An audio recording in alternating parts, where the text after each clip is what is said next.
Yo, welcome to the Cosmic Paradox channel. Like, subscribe, and share.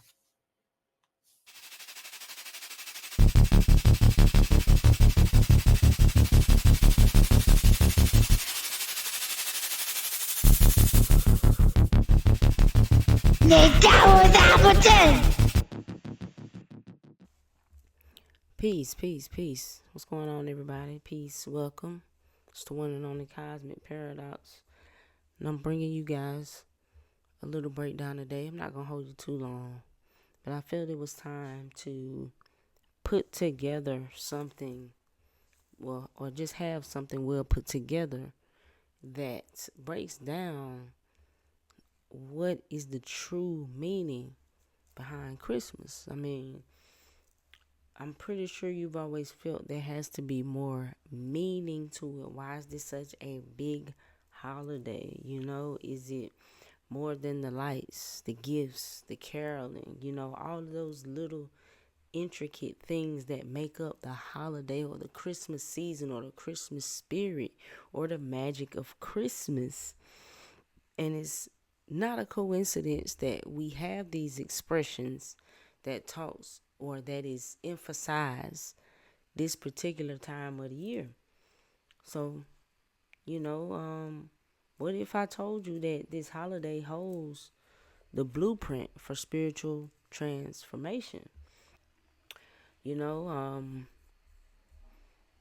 we're going to get into the intricate, esoteric, and transformative things behind a lot of the rituals and traditions and the stories that we tend to focus on during the Christmas season. So we're going to dive deep. We're going to unravel the cosmic layers of Christmas and its connection to the winter solstice, right? And why is the birth of Jesus celebrated at this time, right? So we're going to get into some of those mysteries that highlights Christ consciousness and the rebirth of the sun and the spiritual truths that are hidden within these holiday traditions. So everything from the symbolism behind the Christmas tree to Santa Claus, the birth of Jesus, all of these things we're going to talk about in this particular video, because what we're really going to reveal is that Christmas isn't about a history. It's really just about you. You see, the many aspects of Christmas, from the nativity story to the Santa Claus concept, this isn't just about Santa, sleigh bells, and reindeers and all of that. It's about the eternal dance between light and dark, life and death, the cosmos, and your inner spirit. So the winter solstice holds a secret, a mystery that ancient civilizations have encoded into stories, myths, and yes, even and most particularly the holidays. So today we're going to decode all of that. And it's important that we decode all of that, because behind the magic of Christmas lies the cosmic truth of your own rebirth. So if you are ready to unlock the secrets of the universe encoded in the season of light and darkness, let us begin.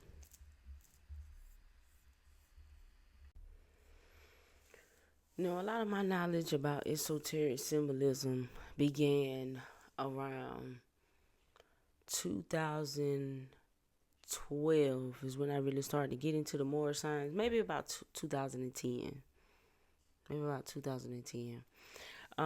But I started to get into esotericism, Gnosticism, and all of that when I got introduced to the mysticism by some more scholars. And when you study esotericism, right? When you study esotericism, when it comes to Christmas, you understand that it represents the birth of Christ's consciousness rather than a literal historical event. It symbolizes the awakening of the divine light or higher spiritual awareness within an individual. Because if we are looking at the cycles and movements of the sun, it is a symbolic mirroring reference to the light that is within you, the sun that is within. So this aligns with the concept of inner alchemy and the Christ as a universal archetype of enlightenment, which is why there have been multiple Christ figures through different ruling civilizations. That's why there are so many correlations and similarities between these archetypes, because they are symbolizing something else, which would be the enlightenment within. Okay, so this aligns with the concept of inner alchemy and the Christ as a universal archetype of enlightenment, balance, and unity. Okay, so that's higher and lower, right? Masculine and feminine, right? So the date of December the 25th, right? So it's associated with the winter solstice, which begins on December the 21st, right? So it's when the sun begins its return to prominence, is what we call Christmas, because it is right after the winter solstice. So some celebrate the winter solstice or say it's between the 21st and the 23rd. Some say the 21st, 22nd. 21st to 23rd is saying a symbolic, we're talking about 3 days. Just like, the rebirth occurred after 3 days. So right after that winter solstice is when the sun begins its journey back up to its highest point. This is the cycle of the sun. This is the cycle of the seasons. This is a natural occurrence within nature, right? So this is seen as a metaphor for the spiritual rebirth of light within the soul after a period of inner darkness, echoing cycles of transformation and renewal. So it's a reminder on a celestial scale that you have the ability to start again, to begin again, even from what may feel like your lowest and darkest moments, right? So when we're looking at this picture here, this showing the path of the sun. So during the summer solstice, it's much higher. This is the highest point of the sun. Winter solstice is the lowest point. So it's a cycle, because once we get into the season of autumn, the days are becoming shorter, the nights are becoming longer. So the point of the winter solstice is the longest night, right? So it's kind of representing the dark night of the soul. So it's the darkest point before the transformation. So it has to occur.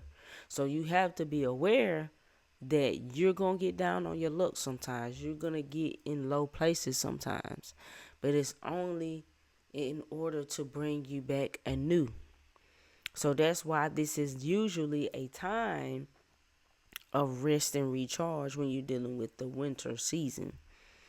That's why, you have the people who understand celestial alignment say the new year can't possibly be in the dead of winter, because you cannot start anything new in winter. Now, don't get me wrong, there are some things that do grow during the winter. There are some things that can grow during the winter. And that is also to let you know that there is still work to be done during the winter. You still are growing, even if it may not feel like it. Even if it may not look like it. Even if you're not where you want to be. You are still going through taking the necessary steps along this journey to get ultimately to where it is that you wish to reside. So you can't avoid it. It's all a part. It's a part of the cycle, right? It's a part of the cycle. So now, it's we talk about the sun's journey through darkness.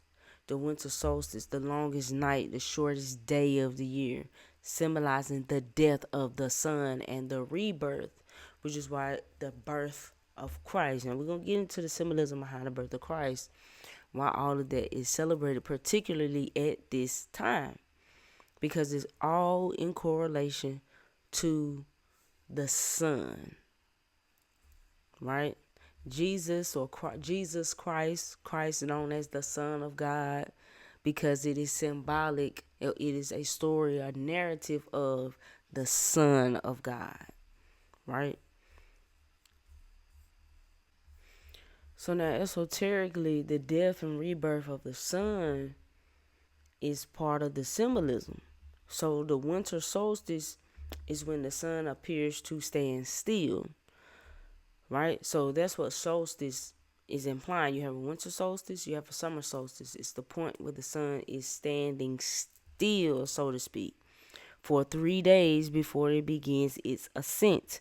So it's bringing longer days and the return of light, which is, we're going into, what's the next season after winter? Easter. Not Easter.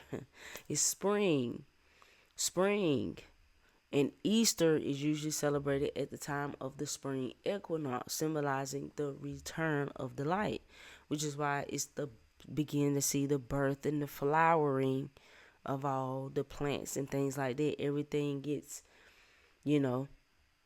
that particular time of the year, which is ideally the time of the new year, because it's the beginning of the new zodiac year, starting with Aries, which is the first sign, marking spring. So it's all correlating to the sun. This is why a lot of people get into astrology, because a lot of religion parallels celestial bodies in the sky. So that's why people make that correlation or feel it's necessary to advance in their knowledge by studying astrology. Because it's really only as above, so below. It's only mirroring what's within you anyway. It's telling the story of you. Okay? So this mirrors the symbolic death and resurrection of the divine son or son, Jesus in Christianity, Horus or Heru in Kemet or Egypt, right? Mithras in Persia, and there's many, many more. Many more. There's well over a dozen Christ-like archetype figures, depending on which civilization you want to look at, right? So it's reflecting the eternal cycle of life, death, and rebirth. It's also symbolizing the inner light awakening. So with the rebirth of the sun, it's a metaphor for the awakening of Christ consciousness, or the higher self within the soul, which is why you learn the story of Jesus' birth and why it's celebrated during Christmas. This is why it's celebrated as Christmas. So it's a time of deep inner reflection and preparation for spiritual renewal. It's a time for great reflection. It's not a time to take a lot of action. Not particularly. It don't mean nothing new can come about in the winter. But it's not ideal to begin new things, because usually, even still, things that may start in the winter doesn't necessarily mean the process for it becoming physical started in the winter. That could have been a year-long plan, or months-long plan coming into fruition. So this is why we have to understand celestial alignment, because you're just going or working with the energy that is present.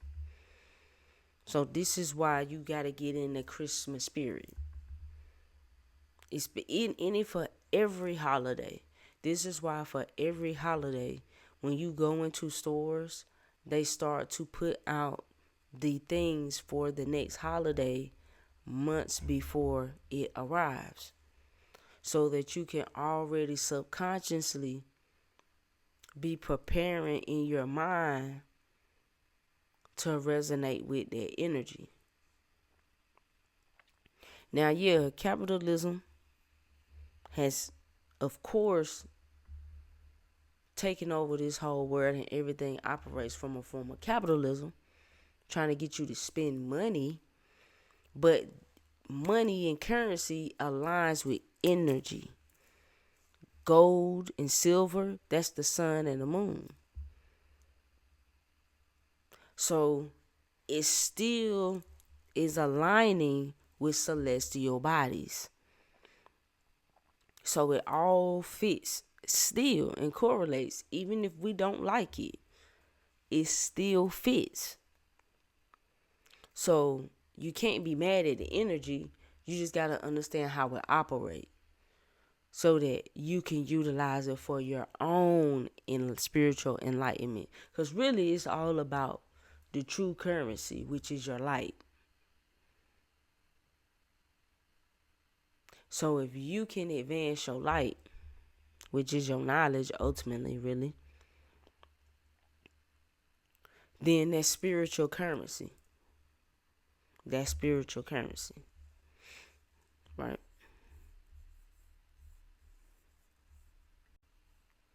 So the darkness is representative of the shadow self, or the ego self, in a sense. The balance between the two, which is why shadow work is vital this time of year.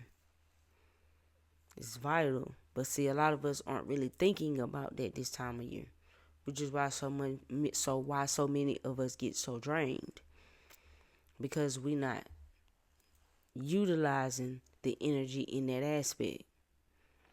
Instead, people focusing on Christmas. What you gotta do for Christmas, for the holiday time, right? So, also the solstice symbolizes the turning point of the cosmic wheel, where balance shifts from darkness to light. So we've been in a space of dark, remember, because we've been dealing with the nights becoming longer. So now, after this solstice, now the days are itching back, getting longer, gradually, until we get to spring. Equinox is the balance period. So then once the equinox comes, we get longer days than nights. On to the summer solstice, when we get the longest day or days of the year. So it's all fitting. Yet and still, it's all fitting. So this is an example of a spiritual cycle correlating with the cycle of the sun. Now, not to say you have to go by this exactly, but this is a nice correlation of it. As you can see, it also looks like a zodiac wheel. So,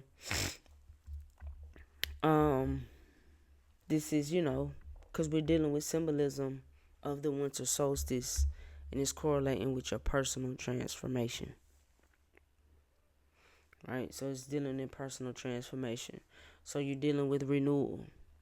You're dealing with death. This is why death hits so hard this time of year, when we think about our loved ones that we have lost, that cannot celebrate with us at this time, because we are experiencing inner deaths. It's transformation from parts of ourselves that we have to, so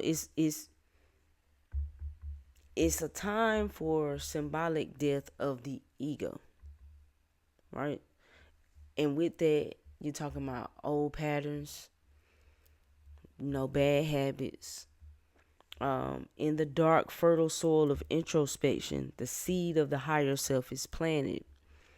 So this is where you do kind of get the concept of a New Year's resolution, because this is a shedding of an ego. This is a time you can shed the ego. So if you can shed the ego, that means you can get rid of things that are no longer serving you. Bad habits, recognizing certain particular patterns. But you're not going to really get there unless you have done the self-reflection. It's about the introspection. In order to be able to plant the seed, because the seed is planted in the darkness. It grows out of the darkness towards the light. So now with the return of the light, the seed can grow towards the light.